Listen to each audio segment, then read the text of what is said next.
Hi everyone, David Cross.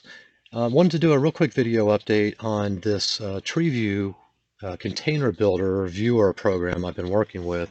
In my last video, I did a tree view where I was building out some um, container views, let's say from IPControl based on the executive and exporting it and doing some things. So I've updated that application a little bit, and I want to kind of give you an update of where I'm going with this because I've kind of morphed this into a different project as I went along and show you where I'm going. So the first thing is, still have the selection between the different executives and having the ability to just quickly refresh all of the containers so that it can build the graphical expansion. Let's go ahead and expand all here. So it can build out the graphical hierarchy for the tree, or what we call the containers within IPControl. And I'll go ahead and collapse these. So what I've done, and just very first part of this, is building the tree, having the ability to highlight any selection or level of the container. And then let's go down to a site where this might make sense. And within the site, to quickly be able to press Alt-A. If I want to give it a name, start typing, hit Alt-A again, I could do another, and so on and so forth. So I can continue to build these using Control-A or Alt-A key sequence. Now I can do the same thing with delete. So I can do Alt-D to delete. And the idea and premise behind this was if you wanted to either export a container view from one executive and you want to manipulate it and build it and import it into another, you could. Or if you just wanted to load it or do Control-A and build this from scratch, you could do the same. So I built that part initially, and I'm going to be working towards the ability to load a CSV file in that container export format so that I can build a tree from there versus directly using the API. Second thing is, or third actually, is I did build the export. So using just that simple tree structure, I could say that this is now the export container CSV. And this will then generate, based on this hierarchy, all of those containers and their parent-child relationship and export those. And it'll use some predetermined values for the blocks and rules and other things necessary for the different types and fields. So I wanted to get that through. And when I did, I realized that, well, there's a lot of other things I want to do as well. And so the second part of this is I took where I had the block capabilities and for the auto export, and I can click on any block within the structure. What I wanted to do was quickly have the ability to filter on the different displays, so I could right click and then just disable the free, and then that'll just show me all of the other blocks and their usage. So aggregate, in use, deployed, reserved, and so forth. The other part is I wanted to be able to click on those containers or aggregates or subnets, and if there was anything else beneath it in terms of its children, meaning other aggregation blocks, I wanted the ability to have those listed so I could quickly access them.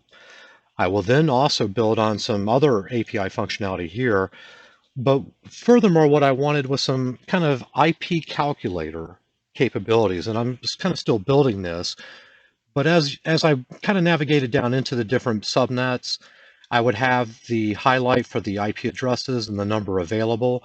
So I wanted to do the same functionality and then have other calculator functions like building ranges or splitting this or other things that you might find useful for helping you build out the size of subnets or containers.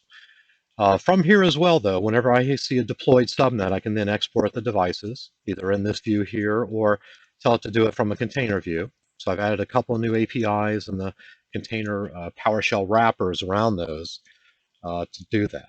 And so here's that functionality there. The container policies, I also had that ability, if you remember, to show the container policies. And now I have, just the view to show you really what's there. I'm going to use this a little bit further as I move along.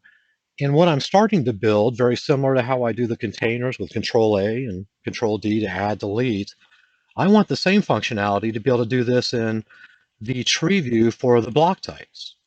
So I think it's important that as you're kind of building these things out hierarchically, that you also see the block type hierarchy in order to understand at what level these are applied. So my goal here is, since I'm going to use this as kind of a bootstrap building application to build containers and networks, discover it, export from others, and so forth, to have the ability to add the block types here, use Control-A to add them quickly, and then to set up policies per level if that's desired, so that you can set up the allow or valid block types, the allow from parent, and the root information, as well as setting up some type of block, user-defined field, and using this data then to help populate the import containers data. So in the CSV, it has all the data necessary. Now, I still a little ways off from being able to go out and import this dynamically and do things like it, but I'm getting close, and hopefully the next couple iterations here as I add to it, I'll be capable of doing that. A few things else I'm going to build into it here is building kind of the same type block structure and calculator and have the device type functions, including pings, DNS lookup, and some other things there.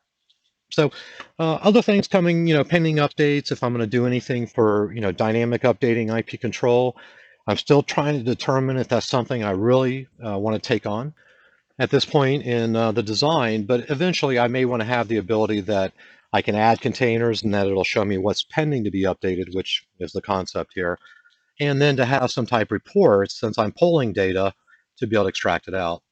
And really kind of lastly here, I'm doing all of this really in real time, but I do want that ability to cache this data locally. So as I get to that point, I'll have that. So there you go. And that's kind of where I'm at in this kind of second phase of this. Completely modified, added some other functionality, and getting close to the point that I can at least have it available for building containers and the initial bootstrapping, which is really my idea. So thanks for again bearing with me, and check back. I should, hopefully in the next few weeks be done with this, and we'll move on to the next project. Thanks. Take care.